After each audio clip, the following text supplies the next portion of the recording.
start with Invisiprims, with very elaborately scripted items, everything else. And I don't think that just about anything else that happens in Second Life, of all the content development, I think the fashion, quote, fashion developers are probably the most forward pushing as far as this goes, because there's such a need and desire for avatar enhancement. Can you think of a few cases of like specific scripts or things used in fashion that aren't really yet used anywhere else? Well, I know that they do a lot of, people have been using, one of the things is the use of tiny prims. I mean, nobody else needs to use tiny prims. People don't use them on builds, they can't be held on a sim.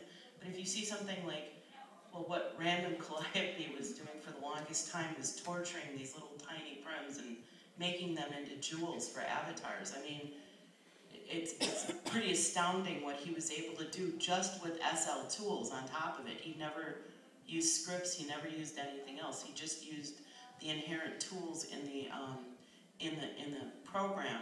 Or you think about something like color changing. I don't think, maybe house builders did it, but I don't think so. I suspect that it was in fashion to start with. And in hair, oh, don't you love that hair where you can dye it?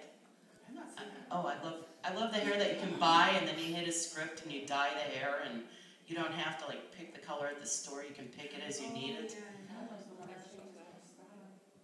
It changes hairstyle. Right, that adds a ponytail. Yeah. Right. I have a hair that she goes up and she puts her flower in her hair. Yeah, I like that one too. But I mean, but there's some, you know, it's fun and it's great to talk about dressing our dolls, but it has to have some sort of strong meaning because we're spending megabucks on this stuff. And you know, the system administrator just came in to help us, said, where can I find hair?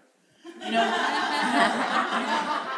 So, you know, as silly as it all seems, there's something really, really emotional and very important to us about this dressing of our avatars and the representation of ourselves and the expression that we can have with these avatars.